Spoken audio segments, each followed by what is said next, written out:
Sunday suspense, শুধুমাত্র Radio Mirchi 98.3 FM এ। It's hot. Bangla সাহিত্যের রোমাঞ্চকর কিছু গল্প দিয়ে সাজানো আমাদের এই বিশেষ নিবেদন সানডে সাসপেন্স। আজ আপনার জন্য মনোজ সেনের লেখা শিকার। মনোজ সেন, তার জন্ম 1941 সালে। শিক্ষাজীবন কাটে কলকাতাতেই। লেখাপড়ায় অতি মেধাবী ছাত্র হিসেবে পরিচিত ছিলেন তিনি। ইঞ্জিনিয়ারিং পাশ করে কর্মজীবনে যোগ দেন, আর তার পাশাপাশি চলে সাহিত্য চর্চা। রোমাঞ্চ পত্রিকায় প্রকাশিত হয় তার প্রথম গল্প সরল অঙ্কের ব্যাপার। এছাড়াও লিখেছেন বহু রহস্য রোমাঞ্চ, ভৌতিক গল্প এবং উপন্যাস। এই গল্পটি আমরা নিয়েছি রঞ্জিত চট্টোপাধ্যায় সম্পাদিত নির্বাচিত ভূতের গল্প এই বইটি থেকে। গল্পটি প্রাপ্তবয়স্কদের জন্য। প্রধান চরিত্রে পূর্ণেন্দু, তিলোত্তমা এবং বড়বাবু। গল্প পাঠে মীর। গল্পের সূত্রধার সোমক। শুরু হচ্ছে শিকার।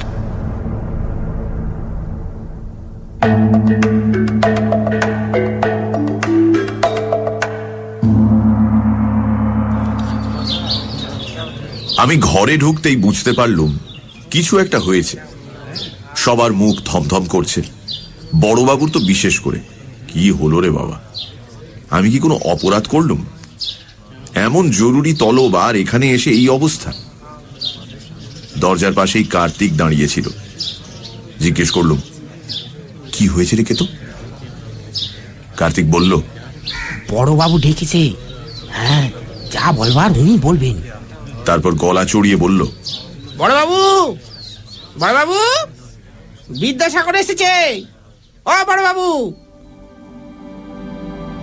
এখানে আমাকে সবাই বিদ্যাসাগর বলে ডাকে, কারণ আমি অপরাধের মধ্যে এমএটা পাশ করে বসে আছি। বাকি সবাই তো নাম সই করতে গেলে 3টে কলম ভেঙে টেকে একাকার করে, অবশ্য বড়বাবু ছাড়া। তার কথা আলাদা। দেবতা বলে যদি কেউ থাকে তো এই বড়বাবু। এর সঠিক নাম কি, কোথায় থাকেন তা আমরা কেউই জানি না, আমাদের জানবার কথাও নয়। তবে যেখানেই থাকুন সেটা যে স্বর্গ তাতে সন্দেহ নেই। দেবতাদের তো অসংখ্য নাম থাকে, এরও আছে। এসব নিয়ে মাথা আমরা ঘামাইনি, ঘামালে মাথাটা খোয়া যাবার সম্ভাবনাই বেশি। তবে এটুকু জানি, এরকম মানুষ ভূভারতে আর নেই। আমাদের সবাইকে উনি কেবল জীবন দিয়েছেন বললে কম বলা হয়। বলা উচিত বাঁচার মতো করে বাঁচতে শিখিয়েছেন। বিএ পাশ করে রাস্তায় রাস্তায় ঘুরে বেড়াচ্ছিলাম। একটা কুলির কাজ পেলে বর্তে যাই, তাও জুটছিল না। বিধবা মা আর ছোট বোনটাকে নিয়ে গড়পাড়ের ভাড়া বাড়ি থেকে উৎখাত হয়ে ভাসতে ভাসতে শেষ পর্যন্ত রাসবিহারীর ফুটপাথে। চোখের সামনে তখন অনন্ত অন্ধকার। তখন গিয়েছিলুম লেক গার্ডেন্স লেভেল ক্রসিং এ রেলে মাথা দিতে। এই কার্তিক আর দেবেন আমায় তুলে এনেছিল। বড়বাবু আশ্রয় দিয়েছিলেন। সে আজ বছর 6 আগেকার কথা। তারপর বোনের ভালো বিয়ে দিলাম। মা মারা গেলে ধুমধাম করে শ্রাদ্ধ করলাম। এখন ভাবছি সল্ট লেকে জমি কিনে একটা বাড়ি করব। তাই বলছিলাম আর কি, বড়বাবু মানুষ নন, দেবতা।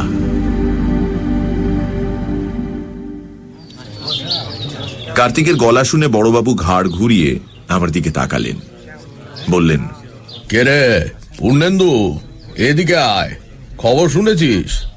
বড়বাবুর গলা শুনে বুঝলাম যে আমি কোনো দোষ করিনি। বাবা, বাঁচলুম। যা ভয় পেয়েছিলুম। হাত কচলাতে কচলাতে বললুম, আগে না তো। কি খবর বড়বাবু? বড়বাবু ঘরের একপাশে একটা গোল টেবিলের ওপাশে বসেছিলেন। বাকি সবাই দাঁড়িয়েছিল। ওর সামনে বসা।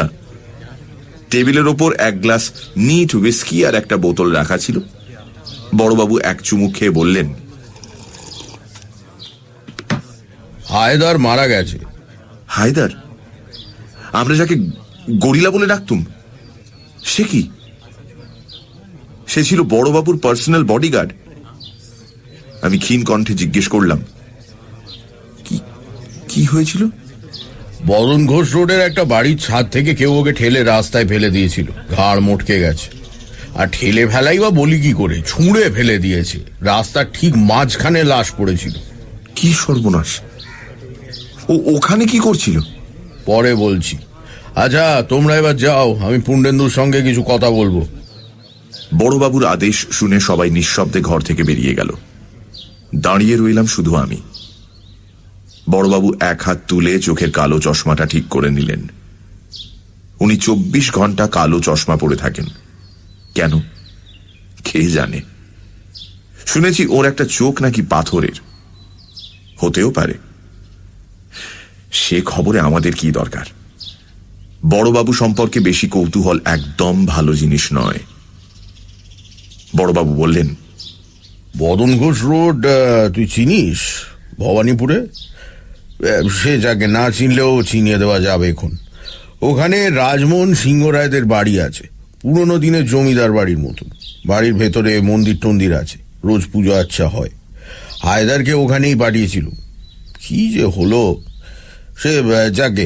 এবার কাজের কথা বলি, মন দিয়ে শোন। বদন ঘোষ রোডের বাড়িটাকে লোকে বলে রাজমোহনের রাজবাড়ি।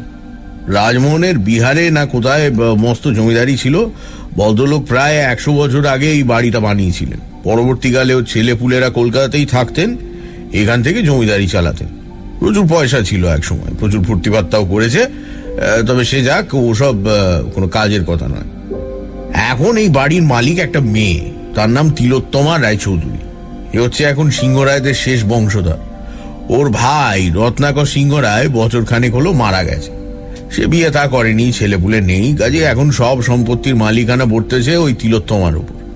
ওর বাবা রমাকান্ত অনেকদিন আগেই গেছে। মেয়েটি বিধবা। বিয়ে হয়েছিল বছর 10 আগে কোনো এক রায়চৌধুরীর সঙ্গে, একটা বাচ্চা হয়েছিল। সেটা বছর 3 বয়সে মারা যায়। তারপরের বছর রায়চৌধুরীও মারা যায়। তখন মেয়েটি বাপের বাড়ি চলে আসে। এখানে এসে কেবল পুজো আচ্ছা ধর্মকর্ম নিয়ে আছে। এটা তা প্রায় গত 5 বছর ধরে চলছে। সিংহরাজের টাকা পয়সা এখন আর তেমন কিছু নেই, ফোঁপড়া হয়ে গেছে, কিন্তু ঠাঁট এখনো বজায় আছে। আর এটা চালিয়ে যাচ্ছে ওদের ওই ম্যানেজার দুর্গাশঙ্কর উপাধ্যায়।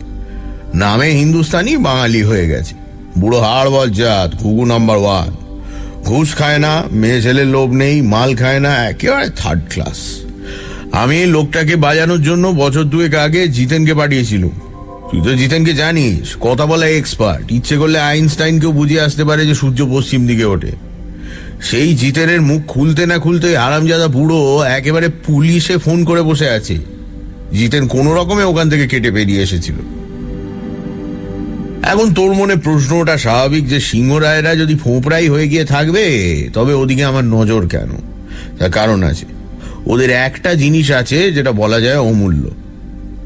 সেটা ওদের গৃহদেবতা, একটা বিষ্ণু মূর্তি। এই মূর্তিটা থাকে বাড়ির ভেতরে, কখনো বাইরে আসে না।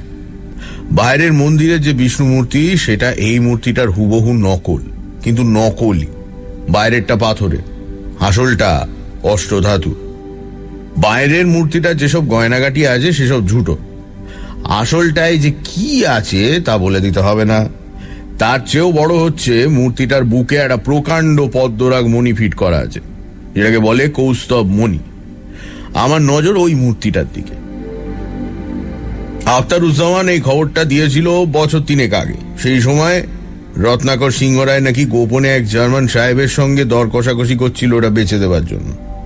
সেটা আখতার জানতে পারে, তখন সে আমার কাছে আসে। আজ রত্নাকর বা আখতার কেউই বেঁচে নেই। আমি ছাড়া এটার খবর আর বোধহয় কেউ জানে না। তবে আমার বিশ্বাস মূর্তিটা বের করে দিতে পারলে ঘরে 20 লাখ টাকা উঠবে মিনিমাম। চেপে চুপে ধরতে পারলে 40 পর্যন্ত উঠতে পারে। আমি হায়দারকে পাঠিয়েছিলাম মালটা ওঠানোর জন্য। ও বাড়ির একটা ঠিকে ছিকে তুলে এনে কলকাতায় সে বলে দিল যে মাল কোথায় আছে। দোতলার ওপর কর্তামশাইয়ের ঘর, সেখানে দেওয়ালের মধ্যে গাঁথা সিন্ধুকের মতো মন্দির। বন্ধ করলে সিন্ধুক, খুললে মন্দির। সেখানেই গৃহদেবতার অবস্থান। তুই তো জানিস হায়দার ছিল কলকাতা কেন সারা দেশের 1 নম্বর গব্বাবাজ, যাকে ইংরেজিতে বলে ক্যাট বাগলার। অত বড় শরীরটা নিয়ে যে কোনো বাড়ির খাড়া দেওয়াল বেয়ে টিকটিকির মতো উঠে যেতে পারতো। 10 তলার ওপর কার নিচে বেয়ে হাঁটাচলা করতো, যেন ময়দানে হাওয়া খাচ্ছে। তার পক্ষে দোতলার ওপরে একটা ঘরে ঢুকে ঘুমের ওষুধ স্প্রে করে একটা সিন্দুক ভেঙে মাল বের করে আনা কোনো ব্যাপারই ছিল না। অথচ কিসের থেকে কি হয়ে গেল, হ্যাঁ? ওই বাড়ির যে 3টে দারোয়ান আছে তাদের 7 দিনেই হায়দারকে কাবু করা, তার মানে অনেকগুলো লোক ওখানে হায়দারের জন্য অপেক্ষা করছিল।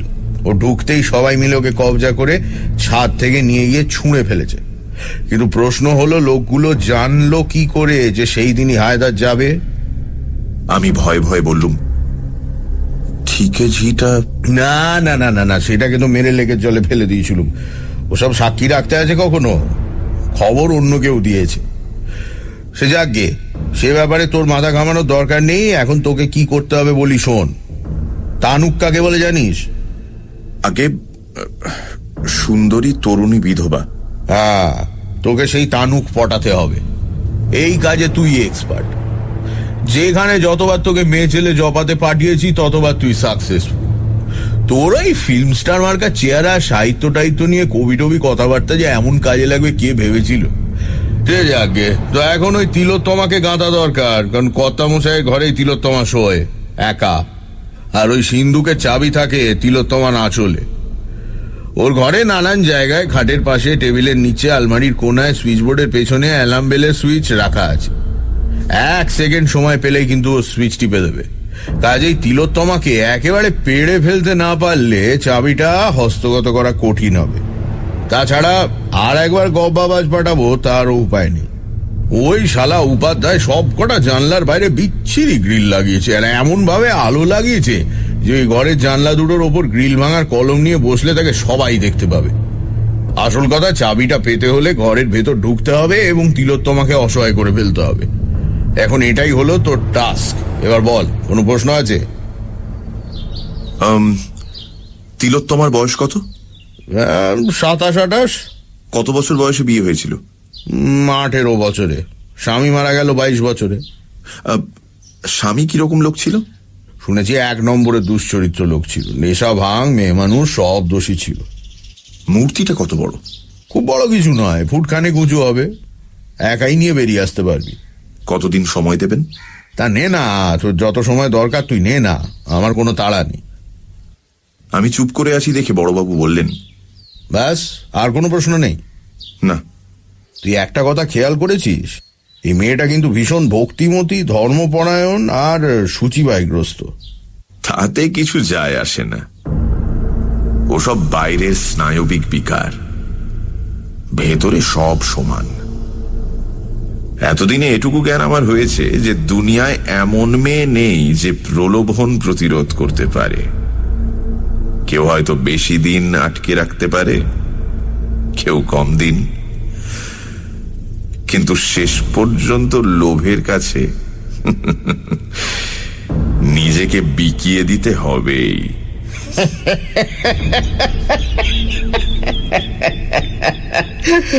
বাজি ছেলে, যা তৈরি হতে শুরু কর। তৈরি হতে মাস 4 সময় লাগলো। প্রথমে প্ল্যানটা ঠিক করা হলো। তিলোত্তমা দুঃখী মানুষ, কতটুকুই বা সুখের মুখ দেখেছে। অতএব আর একজন দুঃখী লোকের প্রতি তার সহানুভূতি চট করে জাগবে, এটাই স্বাভাবিক।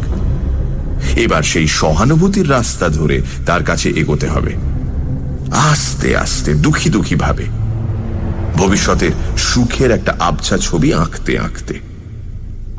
ধীরে ধীরে সেই অলিক ছবিটাকে একটা সত্যিকারের রূপ দিতে হবে। অতএব প্রথমেই চুল আর দাড়ি কাটা বন্ধ করে দেওয়া গেল। যখন সেগুলো বেশ বড় হয়ে উঠল, তখন রোজ শ্যাম্পু করে করে যতদূর সম্ভব রুক্ষ করে তোলা হলো। মাস 2 খাওয়া দাওয়া প্রায় বন্ধ করে দিলাম।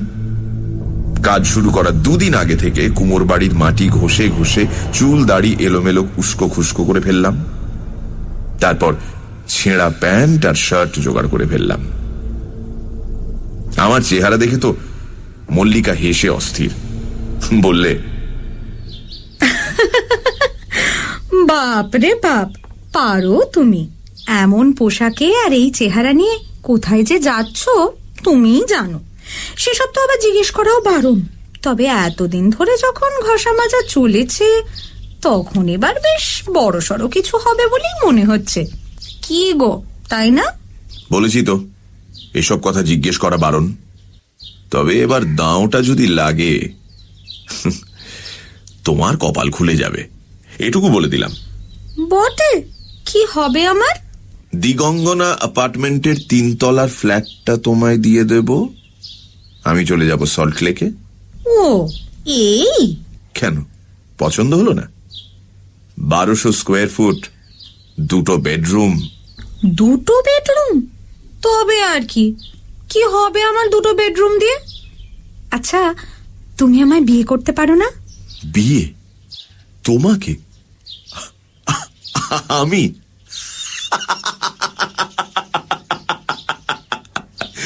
পাগল হয়েছো? হ্যাঁ, ফিল্মে নামিয়ে দিয়েছি, ভালো খাচ্ছ দাচ্ছ, ব্যাস ওই পর্যন্ত। তার বেশি আর হাত বাড়িও না। যাও। আমি জানতাম, আসলে তুমি একটা অমানুষ। তোমার বাইরেটা যেমন সুন্দর, ভেতরটা তেমনি কুৎসিত। তাহলে বিয়ে করতে চাওয়া কেন? বিয়ে করলে তো ভেতর বাহির সব সমান, তখন সেটা সইতে পারবে। তার চেয়ে এখন বাইরেটা নিয়ে আছো, সেটা নিয়েই থাকো। কুৎসিত যেটা, সেটা ভেতরেই থাক। বড়বাবুর সঙ্গে গাড়ি করে গিয়ে রাজমোহনের রাজবাড়ি দেখে এলুম। রাজবাড়ি কিচ্ছু নয়, তবে বেশ বড় বাড়ি। চারিদিকে 8 ফুট উঁচু পাঁচিল, পাঁচিলের মাঝখানে বর্ষার মতো দেখতে লোহার শিক লাগানো চওড়া গেট।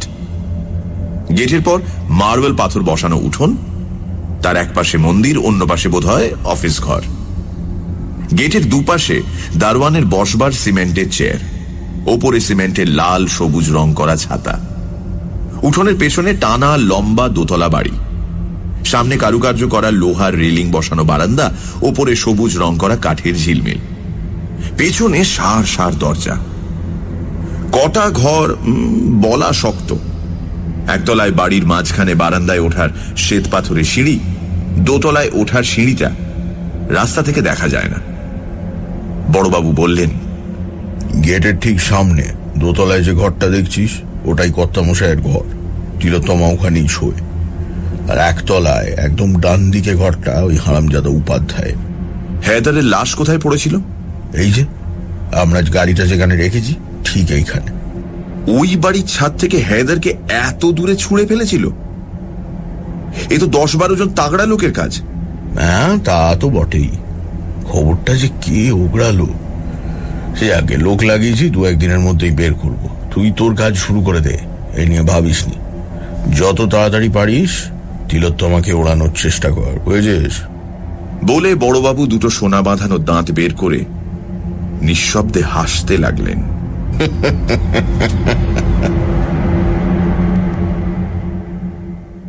সানডে সাসপেন্স, শুধুমাত্র রেডিও মির্চি 98.3 FM এ। It's hot. গল্পের পরবর্তী অংশ ব্রেকের পর।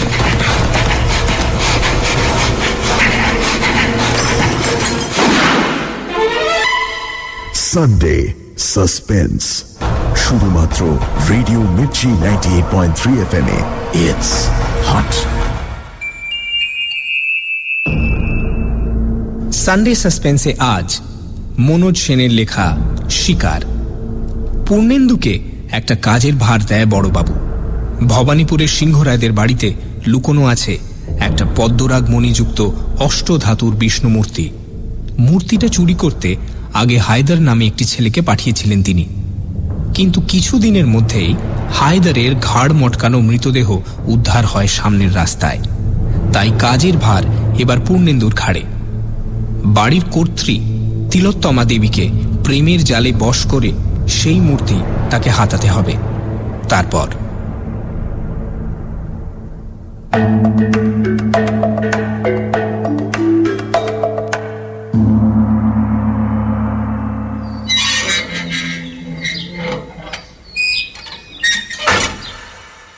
সারা রাত ফুটপাথে শুয়ে রইলুম।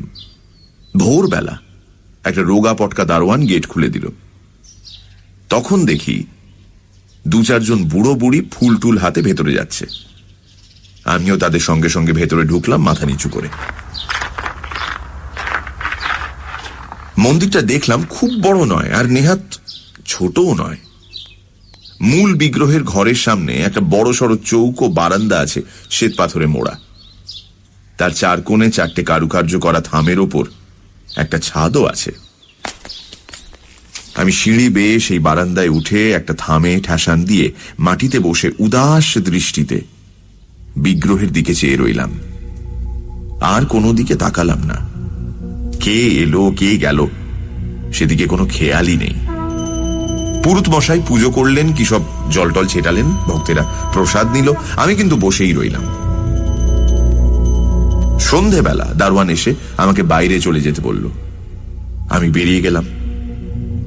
প্রথম দিন কেউ আমাকে লক্ষ্যই করল না। দ্বিতীয় দিন লক্ষ্য করলেন পুরুত মশাই। টের পেলাম পুজো করছেন, ঘুরছেন ফিরছেন, আর বারবার আমার দিকে তাকাচ্ছেন। আমার কিন্তু কোনো দিকে খেয়াল নেই, দৃষ্টি বিগ্রহের দিকে।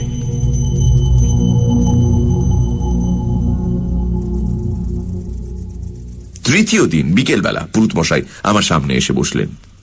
নানা প্রশ্ন, আমি কে, কোথায় থাকি, এখানে বসে আছি কেন, ইত্যাদি ইত্যাদি। আমি কোনোটারই জবাব দিলাম না। শেষে খুব করুণ সুরে শুধু বললাম, আমি এখানে বসে থাকলে যদি আপনার কোনো অসুবিধে না হয় তাহলে আমায় বসে থাকতে দিন। আমার কথা শুনে পুরুত মশাই অত্যন্ত লজ্জিত হলেন। চতুর্থ দিন দুপুরবেলা একটি দারোয়ান এসে আমার সামনে দাঁড়ালো, বলল, আমার সঙ্গে আসুন, ম্যানেজার বাবু ডাকছেন। আমি দীর্ঘশ্বাস ফেলে উঠে কম্পিত পদে উঠোন পার হয়ে অফিস ঘরে গেলাম।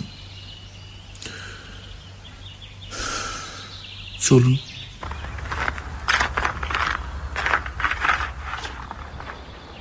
দুর্গা শঙ্কর উপাধ্যায়কে দেখে মনে হলো ম্যানেজার না হয়ে সংস্কৃতের পণ্ডিত হলে মানাতো ভালো।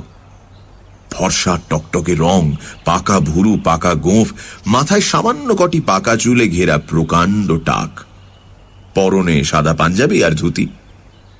অফিস ঘরের একপাশে একটি অতি প্রাচীন টেবিলের উল্টো দিকে এক অতি প্রাচীন চেয়ারে পিঠ সোজা করে বসেছিলেন। প্রশ্ন করলেন, এই তুমি বাঙালি? আমি নিঃশব্দে ওপরে নিচে মাথা নাড়লাম। তো তুমি রোজ এখানে এসে বসে থাকো কেন? হ্যাঁ, কে তুমি, কি চাও? আমার নাম পূর্ণেন্দু ভট্টাচার্য। আমি এই পর্যন্ত বলে মাথা ঘুরে অজ্ঞান হয়ে মেঝের ওপর পড়ে গেলাম। সময় জানি না, তবে অনেকক্ষণ বাদে জ্ঞান ফেরার পর বললাম, আমি এসব খাবার খাবো? অফিস ঘরের একটা চেয়ারে আমি তখন বসে, চুল দাড়ি তখনও ভিজে। আমার সামনে টেবিলের উপর ভাত আর পঞ্চব্যঞ্জন। আমার সামনে দাঁড়িয়ে উপাধ্যায় আর কয়েকজন কর্মচারী। উপাধ্যায় বললেন, হ্যাঁ, সব খাবে। ডাক্তারবাবু বললেন 3-4 দিন নাকি তোমার খাওয়া হয়নি। আমি নিঃশব্দে কিছুক্ষণ কাঁদলাম।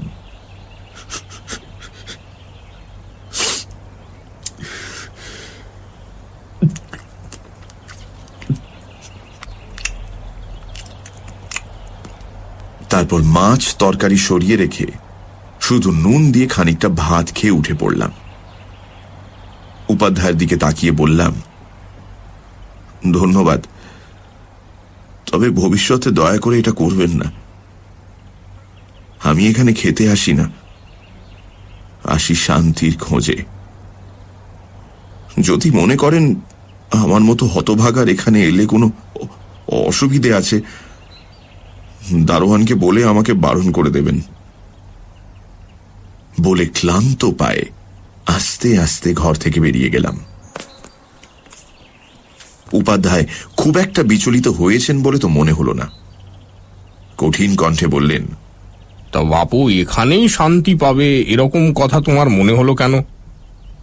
ঘুরে দাঁড়িয়ে বললাম, শান্তি পাবো কি পাবো না তা তো জানি না,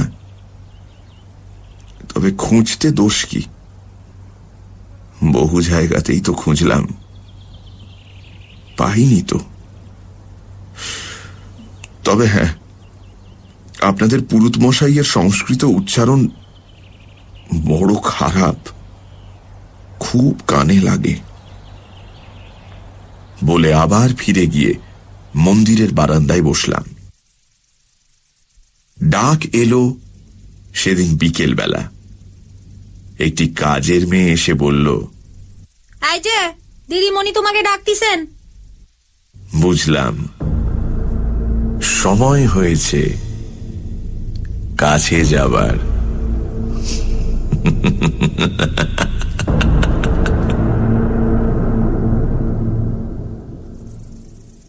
আমাকে যেখানে নিয়ে যাওয়া হলো সেটা মূল বাড়িটার একতলায় একটা অফিস ঘর। মান্ধাতার আমলের মোটা মোটা ফার্নিচার দিয়ে সাজানো। এটাই ছিল কর্তামশাইদের পার্সোনাল অফিস। ঘরটার একপাশে একটা অতিকায় সেক্রেটারিয়েট টেবিল, তারই সামনে দাঁড়িয়েছিল তিলোত্তমা, আমার শিকার। পাশে উপাধ্যায়, আষাঢ়ের মতো গম্ভীর মুখে। শিকারটিকে দেখে বেশ খুশি হলাম। শিকার হওয়ায় তো এমনি, সুন্দরী তো বটেই, কিন্তু কি ব্যক্তিত্ব! কেবল শুভ্র বসনে বা গায়ের রঙে নয়, তপক্লিষ্ট মুখ, ঘন কালো চোখ বা রক্তিম ঠোঁট ঘিরে জলজল করছে একটা শান্ত, দৃঢ় এবং দুর্ভেদ্য জ্যোতি। লম্বা শরীরে সামান্য মেদের ছোঁয়া লেগেছে, কিন্তু তাতে ক্ষতি হয়নি। এমন শিকার না হলে খেলায় আনন্দ কোথায়? বড়বাবুর অত হাসির কারণটা বুঝলাম। তার প্রিয় শিষ্য আমি ওই পাথর কঠিন সৌন্দর্যটা ছিঁড়ে ছিঁড়ে টুকরো টুকরো করছি, সে দৃশ্য কল্পনা করেই ওনার অত পুলক হয়েছিল।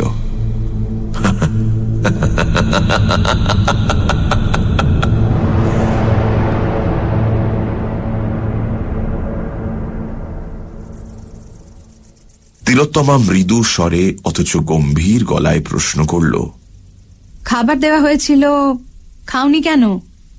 আমি মাথা নিচু করে যথাসাধ্য ক্ষীণ কণ্ঠে বললাম, এসব খাবার আমার পক্ষে খাওয়া সম্ভব নয়।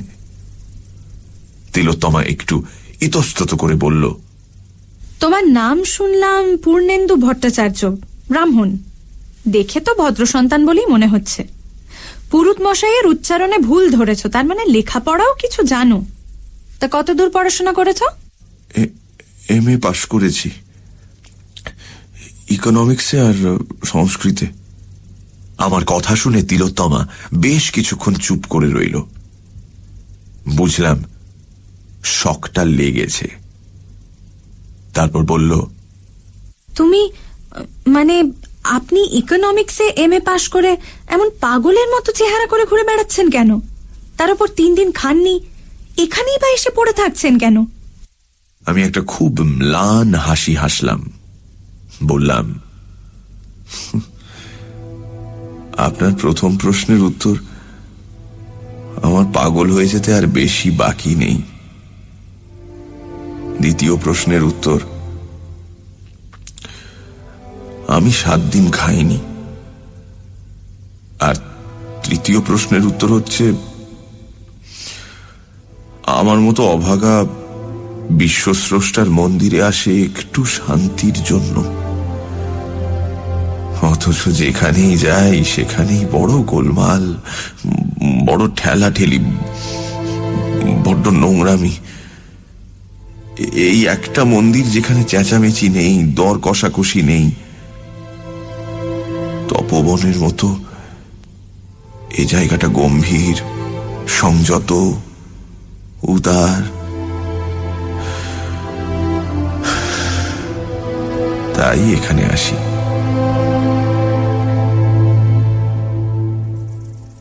চট করে চোখ তুলে দেখে নিলাম তিলোত্তমার মুখের রেখাগুলো নরম হয়ে এসেছে। হতেই হবে। আবার একটু চুপ করে থেকে বলল, কি হয়েছে আপনার? আমি আবার সেই পাণ্ডুর হাসিটি দিলাম। বললাম, আপনি সেসব জেনে কি করবেন? সারা জীবন সুখে আর প্রাচুর্যের মধ্যে কাটিয়েছেন। আমার কপালে রুক্ষকেশী অলক্ষী অচঞ্চলা হয়ে বসেছেন। এখন শুধু দিন গুনছি কবে তিনি মরণ ফাঁসিটি টানবেন, সেদিন বাঁচব। মুক্তোর মতো দাঁত বের করে হাসল তিলোত্তমা। বলল, আপনি ভাবছেন আপনার চেয়ে দুঃখী এই পৃথিবীতে আর কেউ নেই, তাই না? আপনার এই ধারণা কিন্তু ভুল। আপনি বলুন আপনার কথা, আমি শুনব। তারপর অনেক অনুরোধ উপরোধ ইত্যাদির পর আমার জীবন কাহিনীটি বললাম। আহা, কি কাহিনী! হিন্দি সিনেমাওয়ালারা পেলে লুফে নিত। গল্পটা এরকম। আমার বাবা ছিলেন গরিব স্কুল টিচার, সংস্কৃতের সেকেন্ড পণ্ডিত। আমরা থাকতুম গড়পাড়ে, একটা ভাঙা বাড়ির একতলায় দুটো ঘর নিয়ে। 18 বছর বয়সে যখন উচ্চ মাধ্যমিক পরীক্ষা পাশ করলুম, তখন বাবা মারা গেলেন। বাড়িওয়ালা শ্রাদ্ধের পরদিন আমাদের ঘাড় ধরে বাড়ি থেকে বের করে দিলেন। এ পর্যন্ত সত্যি ঘটনা।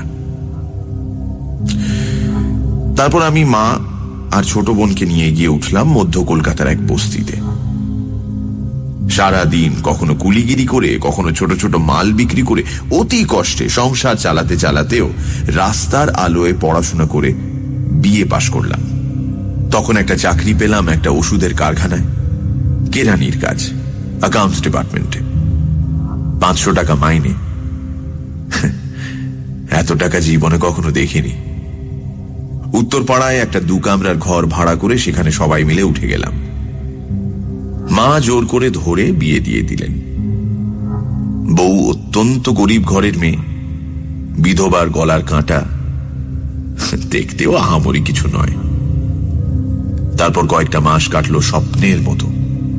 সুখ আর আনন্দ যেন উপচে পড়তে লাগলো। আমার ভাগ্য অলক্ষী আড়ালে হাসলেন।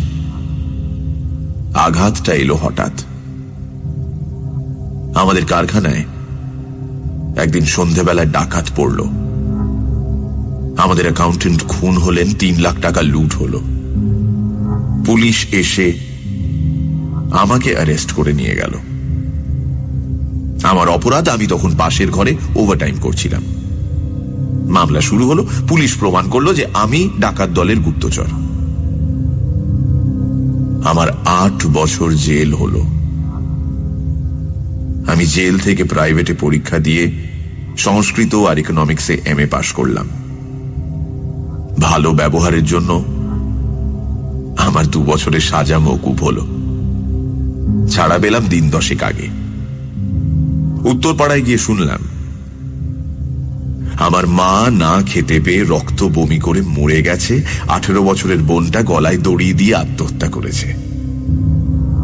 আমার একটা ছেলে হয়েছিল, সে 5 বছর বয়সে রাস্তায় খেলতে গিয়ে লরির তলায়। তখন আমার স্ত্রী বদ্ধ উন্মাদ অবস্থায় বাড়ি থেকে বেরিয়ে যায়।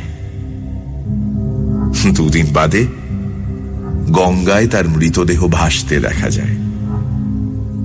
ফলে আজ আমি এই পৃথিবীতে সম্পূর্ণ একা। অসহ্য যন্ত্রণার স্মৃতি বুকে নিয়ে মৃত্যুর অপেক্ষা করছি। আমার জীবন শেষ হয়ে গিয়েছে। এই হেন গল্প শুনলে চোখে জল আসবে না। পৃথিবীতে এরকম মেয়ে বোধহয় কেউ নেই। তিলোত্তমারও তাই হলো। কেবল উপাধ্যায়ের ভাবলেশহীন মুখ দেখে মনে হলো না যে তার কিছুমাত্র মানসিক বিকার ঘটেছে।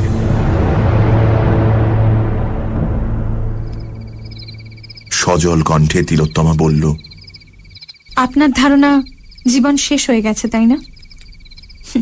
না, জীবন শেষ হয় না। প্রত্যেক দিন সকালে আমাদের নতুন জীবনের শুরু হয়। আপনারও হয় এবং হবে। জ্যাঠামশাই, মন্দির ট্রাস্টের একটা পোস্ট তো খালি আছে। পূর্ণেন্দু বাবুকে ওই কাজটা দিন না। উনি চাকরিও করবেন, মন্দিরেরও দেখাশুনো করবেন। উপাধ্যায় কঠিন গলায় বললেন, অজ্ঞাত কুলশীলস্য বাসদেয়ং না কসাচিত। হ্যাঁ, অজ্ঞাত কুলশীল ব্যক্তিকে কখনো আশ্রয় দেবে না। তার উপরে জেল খাটা আসামি। আশ্রয় তো দূরস্থান, তার মুখদর্শনও পাপ। দিদিমণি, আপনার চাকরি আপনারই থাক। আর ওর যদি আপত্তি থাকে তাহলে কাল থেকে আমাকে আর দেখতেও পাবেন না। কেবল আপনার কাছে দুটো সহানুভূতির কথা শুনে গেলুম, এই স্মৃতিটি মৃত্যু পর্যন্ত মনে থাকবে। এবার তাহলে অনুমতি দিন। না, দাঁড়ান, যাবেন না। জ্যাঠামশাই, ওর যদি কোনো অসৎ উদ্দেশ্য থাকতো তাহলে জেল খাটার অংশটুকু তো না বললেই পারতেন, তাই না? আর অজ্ঞাত কুলশীল হবেন কেন? ওর বাড়ির ঠিকানা আর অফিসের ঠিকানায় খোঁজ নিয়ে দেখুন না। উনি যা যা বলছেন তার মধ্যে যদি কোনো ফাঁকি থাকে তাহলে সেটা প্রমাণ হয়ে যাবে। যাক, বাঁচা গেল।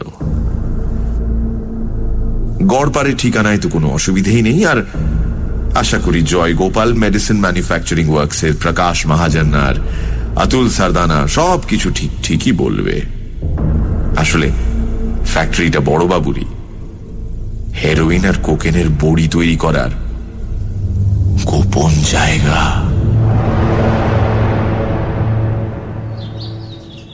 আমার বাসস্থান ঠিক হলো উপাধ্যায়ের পাশের ঘরে। আমি স্নান করে দাড়ি কামিয়ে একটা হাত কাটা গেঞ্জি আর পাজামা পরে খাটে শুয়েছিলাম খাওয়া দাওয়ার পর।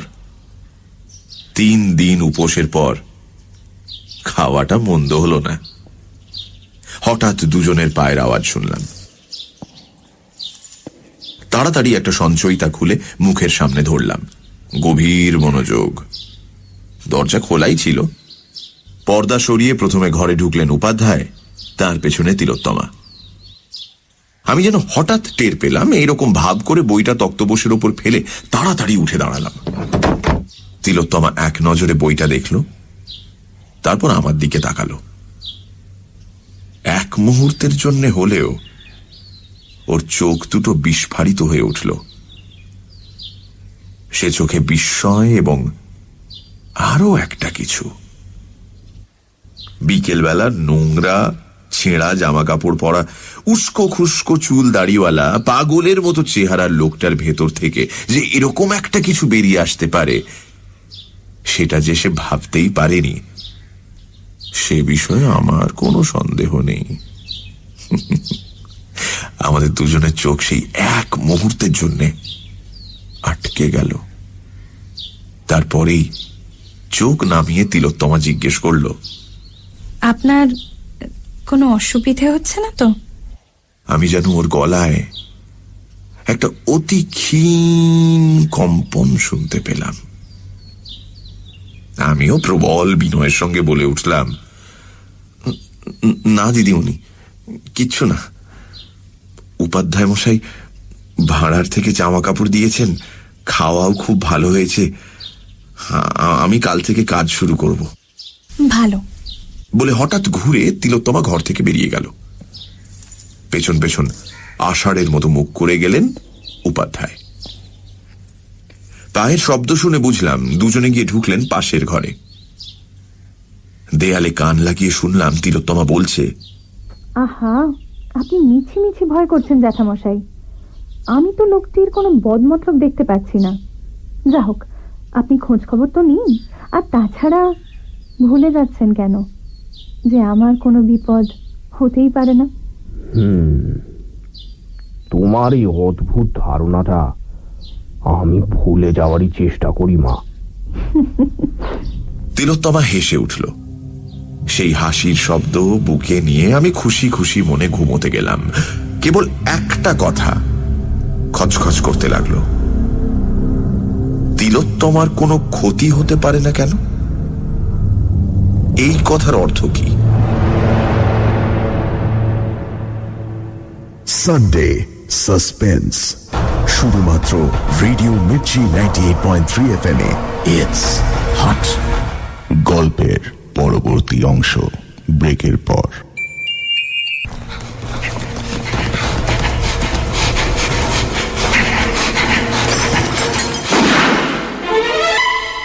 সানডে সাসপেন্স, শুধুমাত্র রেডিও মির্চি 98.3 FM এ। It's hot. সানডে সাসপেন্সে আজ মনোজ সেনের লেখা শিকার। রাস্তার এক দুঃখী ভিখারি সেজে সিংহরায়দের বাড়িতে ঢুকে পড়ে পূর্ণেন্দু। নানা মিথ্যে কথা এবং অভিনয়ের ছলে খুঁজে পায় তিলোত্তমা দেবীর সহানুভূতি। দুর্গাশঙ্কর এই ব্যাপারে তিলোত্তমাকে সাবধান করতে গেলে তার সন্দেহ হেসে উড়িয়ে দেয় তিলোত্তমা। সে নিশ্চিত এই বাড়িতে তার কোনো বিপদ হতে পারে না। তারপর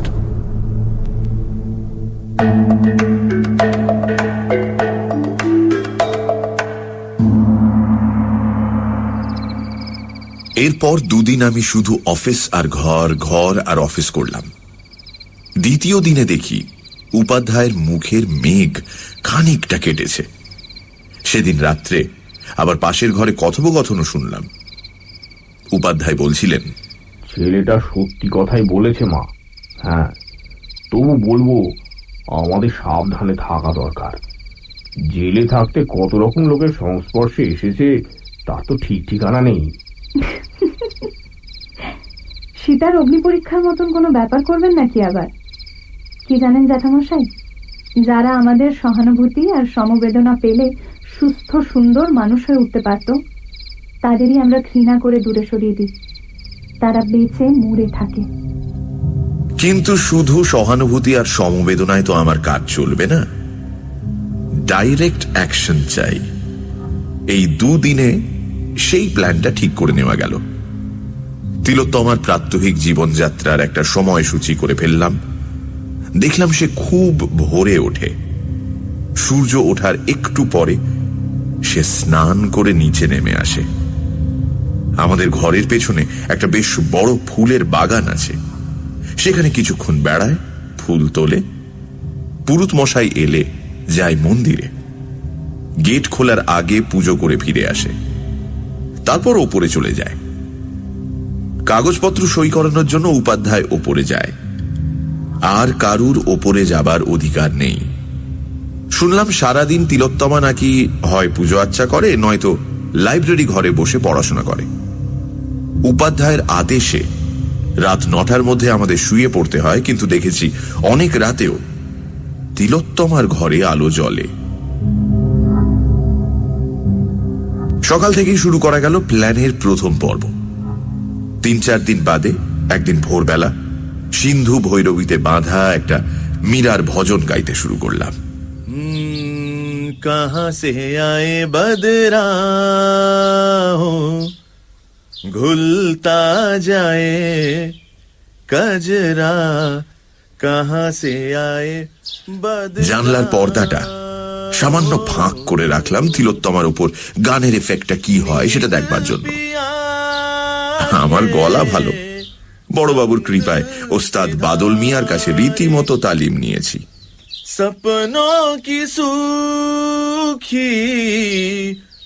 দেখলাম গান শুরু হতেই তিলোত্তমা একবার এদিক ওদিক তাকিয়ে দেখে নিল গানটা কোত্থেকে আসছে।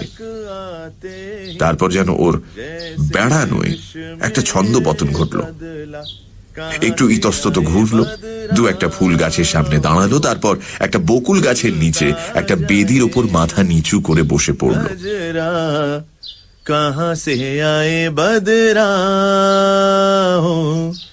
স্থির অকম্পিত দেহে আমার গান শুনতে লাগলো। আর দেখলাম ওর এমনিতে ফ্যাকাশে মুখে যেন রঙের ছোঁয়া লেগেছে। কান দুটো লাল হয়ে উঠেছে। একটু বাদে একটি কাজের মেয়ে এসে কি যেন বলল, বোধহয় বলল যে পুরুত মশাই অপেক্ষা করছেন। তখন সে তাড়াতাড়ি উঠে ফুলের সাজিতে যেমন তেমন কতগুলো ফুল তুলে তাড়াতাড়ি বাগান ছেড়ে চলে গেল। अमृत होठों तक आते ही जैसे আমি অবশ্য গানটা চালিয়েই গেলাম। তারপরেও বেশ কিছুক্ষণ ধরে বুঝলাম ওষুধ ধরতে শুরু করেছে। कहाँ से आए बदरा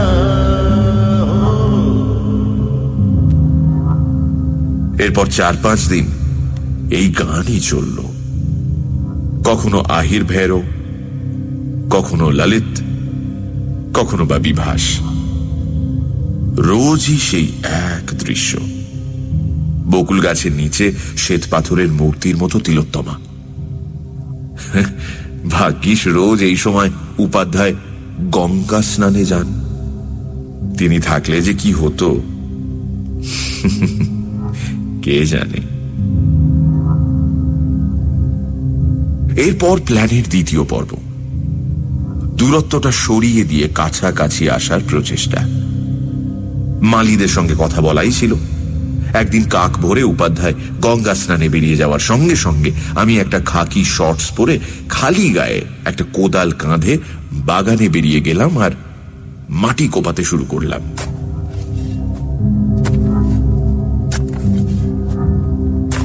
যখন সূর্য উঠল ততক্ষণে আমার সর্বাঙ্গ ঘামে ভিজে চকচক করছে।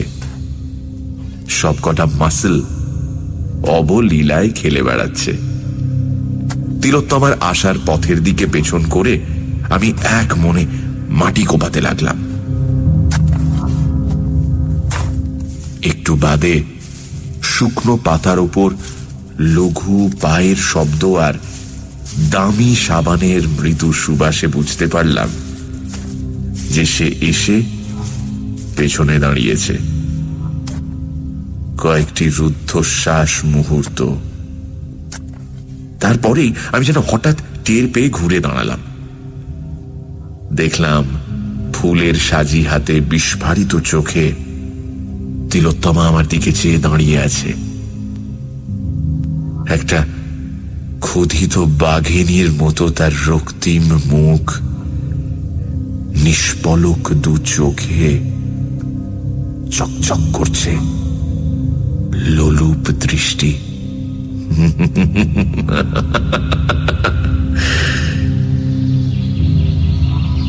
আমি খুব অল্প সময় সেই দৃশ্যটা উপভোগ করে বলে উঠলাম,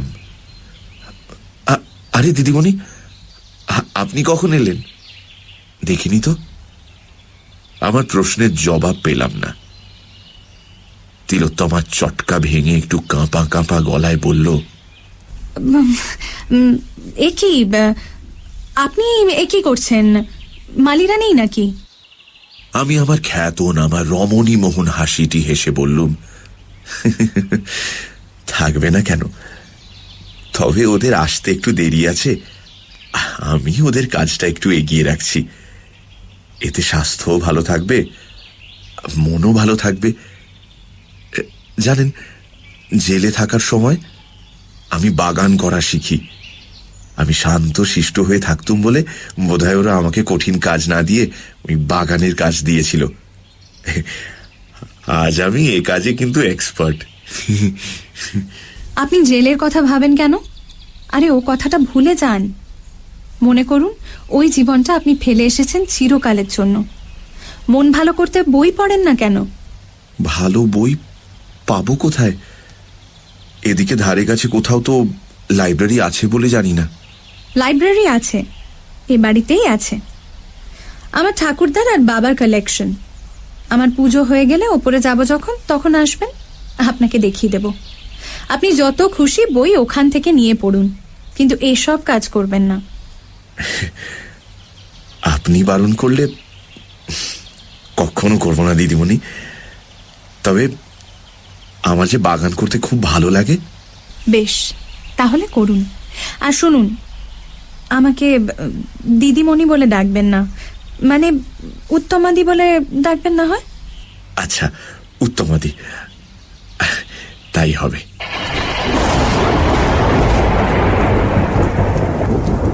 সেদিন সারাদিন আমি ওপরে যাবার কোনো চেষ্টাই করলাম না। বিকেলের দিকে নামলো তুমুল বৃষ্টি। কালিদাস বলেছেন, মেঘ দেখলে যিনি সুখী ব্যক্তি তিনিও উদাস হয়ে পড়েন। কথাটা দেখলাম সত্যি। হঠাৎ উপাধ্যায় মশাই কি যে হলো, আমাকে ডেকে বললেন, ওহে, এই যে পূর্ণেন্দু, শুনলাম নাকি তুমি খুব ভালো গান গাও। হ্যাঁ, তা একটা বর্ষার গান শোনাও না। হ্যাঁ, আমি তো তৎক্ষণাৎ রাজি। বারান্দায় বসে ধরলুম মিয়া কি মলহার। ऐसी लागी लगन मीरा हो गई मगन वो तो गली गली हरि गुण गाने लगी। চোখ বুঝে গান গাইছিলাম। মাঝে একবার চট করে চোখ খুলে দেখে নিলাম সামনের উঠোনে দোতলার দরজার আলো এসে পড়েছে, আর তার মধ্যে রেলিং ধরে দাঁড়িয়ে থাকা একটি নারী মূর্তির ছায়া। আর দেখার দরকার ছিল না। তৎক্ষণাৎ চোখ বন্ধ করে ফেললাম।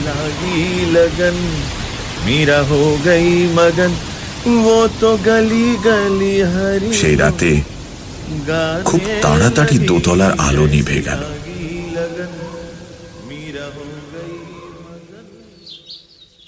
তার পরদিন দেখি উপাধ্যায়ের মুড খুব ভালো।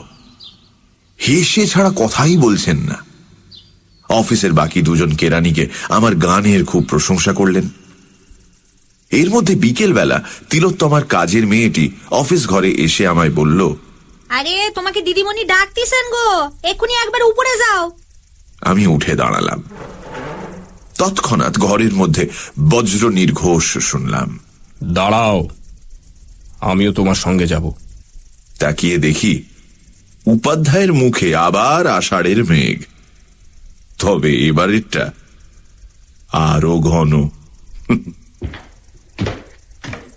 আমরা দুজনে একসঙ্গে দোতলায় উঠলাম। দেখি লম্বা বারান্দার এক প্রান্তে একটা দরজার সামনে তিলোত্তমা দাঁড়িয়ে রয়েছে।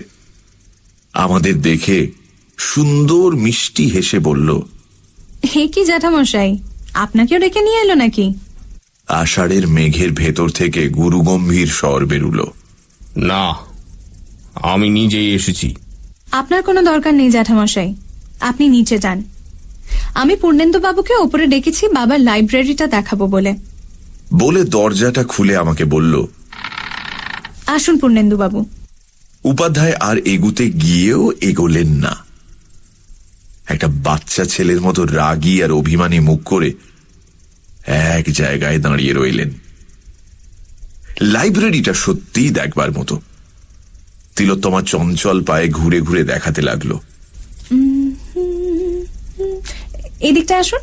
ওর গলার স্বরে কথা বলার গাম্ভীর্যের বদলে কোথায় যেন একটা চাপল্যের ছোঁয়া লাগলো। এমনকি একটা বই আলমারি থেকে নামিয়ে সেটা খুলে আমাকে, এটা দেখুন দেখুন দেখুন দেখুন, এই লেখাটা দেখুন বলে যখন ডাকলো, আমি ওর ঘাড়ের উপর দিয়ে বইটা দেখার ছলে ঘনিষ্ঠ হয়ে কাছে এগিয়ে গেলেও সে কিন্তু সরে গেল না।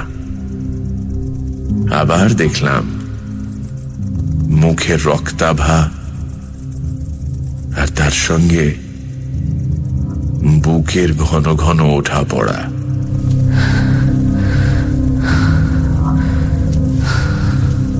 আমি বইটা হাতে নিয়ে বললাম, চমৎকার, এটা আমি নি। তিলোত্তমা ঘাড় কাত করলো, কিন্তু কোনো শব্দ করল না। আমি ঘর থেকে বেরিয়ে এলাম। দেখি উপাধ্যায় এক জায়গায় একভাবে দাঁড়িয়ে আছেন। উনি আমার হাতের বইটা আর চোখে দেখলেন। তারপর আমরা দুজনে একসঙ্গে নিচে নেমে গেলাম।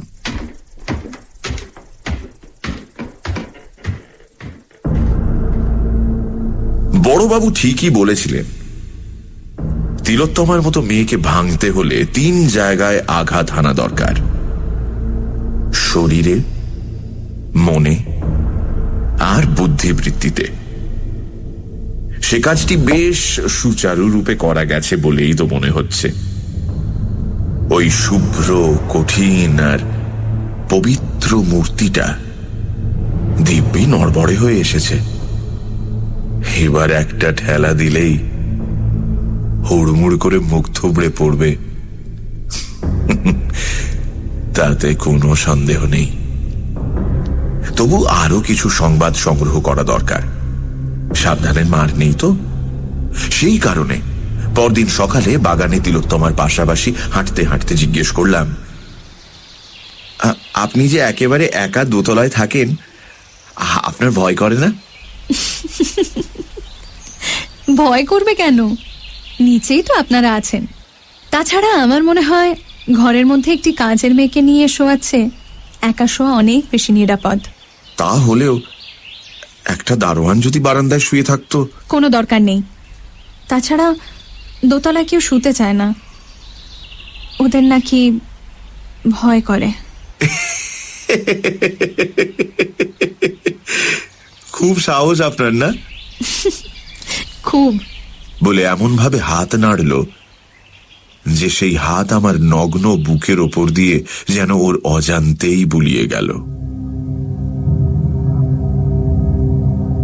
এরপর প্রায় 1 মাস ধরে চলল আমার গান, সকালে একসঙ্গে বাগানে বেড়ানো, লাইব্রেরির বই এনে পড়া।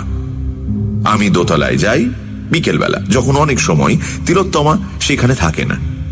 ধীরে ধীরে উপাধ্যায়ের মুখের মেঘ আবার কেটে যেতে লাগলো, কারণ বাহ্যত তিলোত্তমা আর আমার মধ্যে প্রভু ভৃত্যের সম্পর্ক, আর সেরকম দূরত্বই তিনি দেখতে লাগলেন। অথচ তার চোখের আড়ালে আমাদের ঘনিষ্ঠতা যে বেড়েই যাচ্ছে সে কথা তিনি বুঝতেই পারলেন না। আমি ইতিমধ্যে তিলোত্তমার ছোটবেলা থেকে বিয়ের আগের প্রায় সব ঘটনাই শুনে ফেলেছি। তারপরের কোনো ঘটনা শুনিনি ঠিকই, কিন্তু এটুকু শুনেছি যে সে অংশটা নিষ্ঠুর দুঃখের। দুটি দুঃখী হৃদয় কাছাকাছি এসেছে। মাঝে মাঝে এই দুঃখেরও যে শেষ হতে পারে, ভবিষ্যতে যে সুখ থাকতে পারে, এহেন আভাস ইঙ্গিতও দেওয়া হয়েছে। এমনকি আমাকে পুনরায় বিবাহ করতে অনুরোধ করা হয়েছে, এবং যে আমাকে বিয়ে করবে সে যে একটি অত্যন্ত ভাগ্যবতী মেয়ে সে কথাও বলা হয়েছে।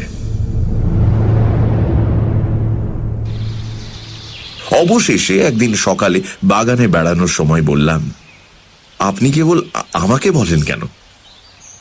আপনারই কি জীবন শেষ হয়ে গেছে? কেন আপনি এই দুঃখের বোঝা বয়ে বেড়াবেন? কেন আপনি নতুন করে জীবন শুরু করছেন না? দূর, আমি তো বুড়ি হয়ে গেছি। উত্তমাদি, আপনি বুড়ি? হায় ভগবান, আপনি আমার চেয়ে অনেক অনেক ছোট। কিন্তু কই, আমি তো নিজেকে বুড়ো বলে ভাবি না। আপনাকে যখনই দেখি কি মনে হয় জানেন? কাহারে হেরিলাম, সে কি স্বপ্ন, সে কি মায়া, এ কি অনিন্দ সুন্দর কায়া। আমার যদি সামর্থ্য থাকতো, এই সম্পত্তি আর বৈধব্যের চাঁতাকল থেকে আমি আপনাকে জোর করে তুলে নিয়ে যেতাম বাইরে, আলোয়, মুক্তিতে। তিলোত্তমার মুখটা কেমন যেন হয়ে গেল। চাপা গলায় বলল, কে বলেছে তোমার সামর্থ্য নেই? বলি হঠাৎ দ্রুত চঞ্চল পায়ে মন্দিরের দিকে চলে গেল।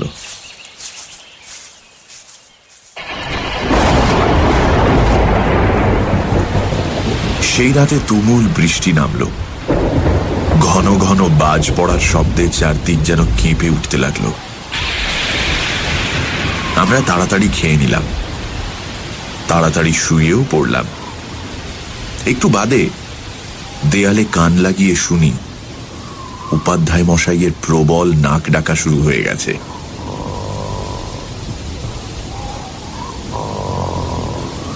বুঝলাম আর দেরি করা ঠিক নয়। আজই রজনীতে হয়েছে সময়।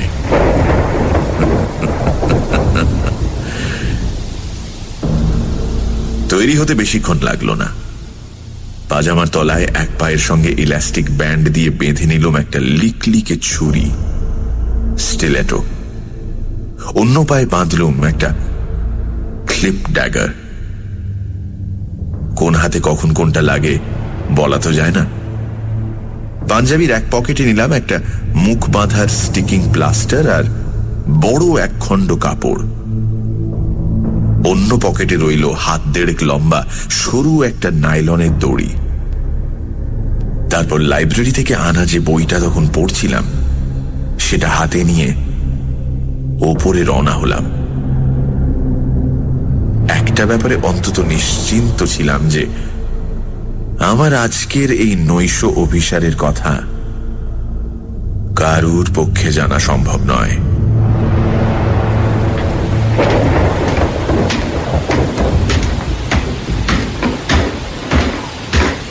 দোতলায় উঠে দেখি তিলোত্তমার ঘরে তখনও আলো জ্বলছে, দরজা বন্ধ। ভালোই হলো। আমি পা টিপে টিপে ওর ঘরটা পার হয়ে লাইব্রেরি ঘরের দরজাটা ইচ্ছে করে একটু শব্দ করে খুলে ভেতরে ঢুকলাম আর আলোটা জ্বালিয়ে দিলাম। তার একটু পরেই তিলোত্তমার ঘরের দরজা খোলার শব্দ পেলাম। তৎক্ষণাৎ আমি পেছন ফিরে বইটা আলমারিতে রাখতে ব্যস্ত হয়ে পড়লাম। তার প্রায় সঙ্গে সঙ্গে তিলোত্তমা দরজায় এসে দাঁড়ালো। আমাকে দেখে কাঁপা কাঁপা গলায় বলল, এ কি তুমি?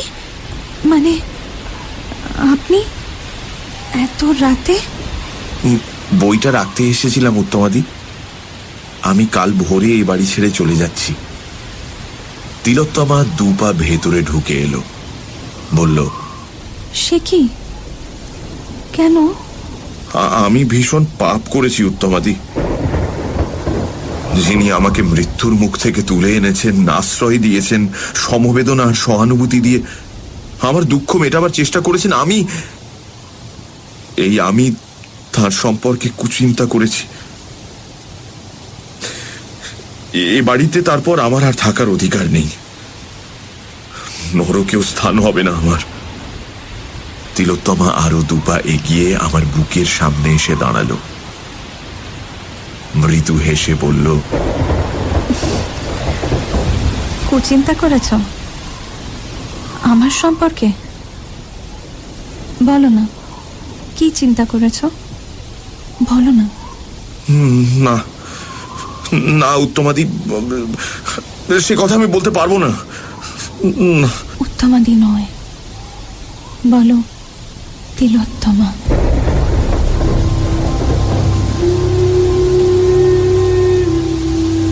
আমি তৎক্ষণাৎ প্রবল আলিঙ্গনে ওকে জড়িয়ে ধরে বলতে লাগলাম, তিলোত্তমা, তিলোত্তমা,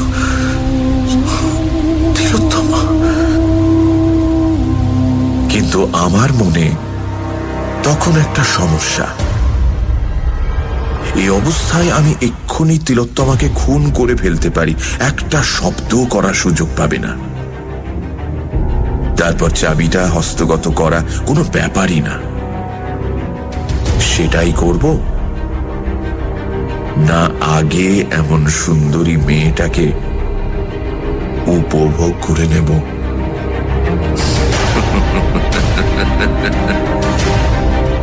তারপর না হয় মারব, নাকি হাত পা মুখ বেঁধে ফেলে রেখে যাব, যাতে সকালে এসে সবাই সেই অবস্থায় ওকে দেখতে পায়। তখন মজাটা আরো জমবে। মনে হলো শেষ প্রস্তাবটাই সবচেয়ে ভালো। সবাই দেখুক পবিত্রতার কি হাল হতে পারে। তখন আমি দু হাতে ওকে কোলে তুলে নিয়ে শোবার ঘরের দিকে রওনা দিলাম। তিলোত্তমা আমার হাতের উপর নববধূর মতো থরথর করে কাঁপতে লাগলো আর বিড়বিড় করে কিসব যেন বলতে লাগলো। পূর্ণেন্দু, আমাকে শক্ত করে ধরো, আমাকে ছেড়ে যাবে না তো? ওসব আমি আজকাল আর শুনি না। সব মেয়েই দেখেছি এরকম সময় ওই একই কথা বলে। এতদিন বাদে কাউকে এত কাছ থেকে পেলাম আমি। ওকে নিয়ে শোবার ঘরে এসে খাটের সামনে ওকে দাঁড় করিয়ে দিলাম। প্রথমেই শুইয়ে দিলে ব্যাপারটা রসিয়ে রসিয়ে খেলানো যাবে না। আমার সারা গায়ে পিত্ত খেলে যাচ্ছে পূর্ণেন্দু। আমাকে আমাকে শক্ত করে ধরো, শক্ত করে, আরো কাছে, আরো কাছে। তারপর ওর বুকের আঁচলটা নামিয়ে দিয়ে একটা মুগ্ধ মুখভঙ্গি করে বললাম, তিলোত্তমা, তুমি সত্যি তিলোত্তমা। এরকম একটা বোকা বোকা কথা শুনেও তিলোত্তমা কিন্তু রেগে গেল না, বরং লজ্জা ভরা মুখ তুলে আধ বোঝা চোখে বলল, দরজাটা দরজাটা বন্ধ করে দাও প্লিজ। বলে দরজার দিকে তাকিয়েই একটা আর্তনাদ করে উঠে তাড়াতাড়ি আঁচলটা বুকে তুলে দিল। আমার প্রথমেই মনে হলো বন্দুক হাতে উপাধ্যায় দরজায় এসে দাঁড়িয়েছেন। আমি একটু সামনে ঝুঁকে যাতে চট করে পা থেকে একটা ছুরি খুলে নিতে পারি দরজার দিকে ঘুরে দাঁড়ালাম। হরি হরি, কোথায় উপাধ্যায়? দেখি বছর তিনেকের একটা ফর্সা গোলগাল মেয়ে ঘরে ঢুকেছে। মেয়েটির নিষ্পাপ মুখ, এক মাথা কোঁকড়া কোঁকড়া চুল, বড় বড় কালো চোখ, আর পরনে একটি কুটোও নেই। ই আবার কে রে বাবা, কার মেয়ে? আমি সহাস্যে তিলোত্তমার দিকে চেয়ে বললুম, এই কে গো? তিলোত্তমা কিন্তু হাসল না, নিষ্পলক বিস্ফারিত চোখে মেয়েটির দিকে চেয়ে বলল, ও শিখা, ও শিখা। শিখা আবার কি? ওর নাম হওয়া উচিত ছিল ঝামেলা। দেখি ওকে এখন তাড়ানো যায় কিনা। এই ভেবে আমি বাচ্চাটির কাছে গিয়ে নিচু হয়ে ওর মুখের কাছে মুখ এনে বললুম, খোকি, এই বৃত্তির মধ্যে নাংটু হয়ে ঘুরতে নেই, যাও যাও তোমা, ঘরে যাও, যাও। বলতেই মেয়েটি হঠাৎ হাত বাড়িয়ে আমার চুলের মুঠি ধরে আমাকে পাশের দেয়ালে আছড়ে ফেলল। ব্যাপারটা এমন আচম্বিতে হলো যে আমার মুখ থেকে একটা শব্দ বেরোলো না। আমার মাথা ঝনঝন করে উঠল। আমি স্তম্ভিত বিস্ময়ে অনড় হয়ে পড়ে রইলুম।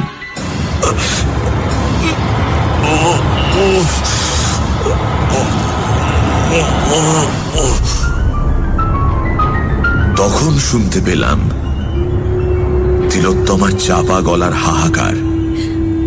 তুই কেন এলি? আজ কেন এলি তুই? তোর বাবা যখন আমার গলা টিপে মারতে গিয়েছিল তখন আমি মনে মনে তোকে ডেকেছিলুম, তুই এসেছিলি। গুন্ডাগুলো যখন আমায় ধরতে এসেছিল তুই এসেছিলি। ওই দৈত্যটা যখন এসেছিল তখনও এসেছিলি। কিন্তু আজ কেন? ও তো আমার কোনো ক্ষতি করতে আসেনি রে, ও তো আমার কোনো অনিষ্ট করতে চায় না। তবে কেন? তোর জন্য কি আমি একটু সুখের মুখও দেখতে পাবো না? মেয়েটি তার নিষ্পাপ বড় বড় চোখে তিলোত্তমার কথা শুনল, একটি শব্দও করল না। তারপর হঠাৎ আমার দিকে এগিয়ে এসে আমার একটা ঠ্যাং ধরে অবলীলাক্রমে আমার বিশাল শরীরটা টানতে টানতে তিলোত্তমার পায়ের কাছে ফেলে দিল। বিনা বাক্য ব্যয়ে আমার পাজামার দুটো পা আমার হাঁটুর ওপর তুলে দিল। ছুরি দুটো বেরিয়ে পড়ল। এবার তিলোত্তমার দ্বিতীয়বার আর্তনাদ করার পালা। বাচ্চা মেয়েটা অতঃপর আমার পাঞ্জাবির দু পকেট থেকে অন্যান্য জিনিসপত্র বের করে তিলোত্তমার সামনে ফেলে দিল। তিলোত্তমা তখন একটা প্রবল কান্নায় খাটের উপর ভেঙে পড়ল।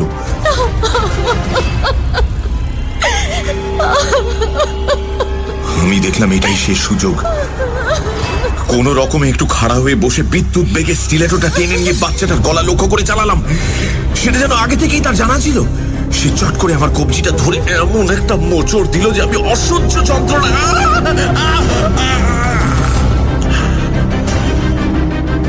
কি কষ্টে যে চিৎকারটা আটকালাম সে শুধু আমিই জানি। কেবল আমার গলা থেকে একটা বিকৃত আওয়াজ বেরোলো,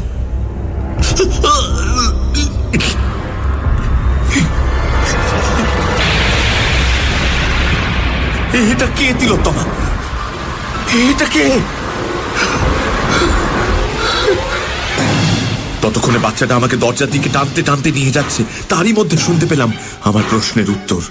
ও আমার মেয়ে শিখা। তিলোত্তমার মেয়ে? সে কোথায় ছিল এতদিন? আমার চিন্তা সব জট পাকিয়ে যাচ্ছে, আমার নাক মুখ দিয়ে যেন আগুন বেরোচ্ছে।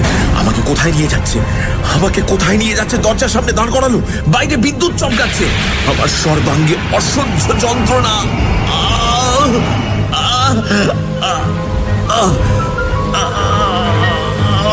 আমি পালাতে চাই, এখান থেকে পালাতে চাই।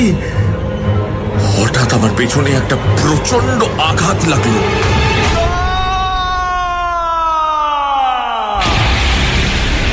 মনে হলো যেন 10টা ঘোড়ার লাথি একসঙ্গে এসে পড়লো। আমি ছিটকে বারান্দা দিয়ে শূন্যে এসে পড়লাম।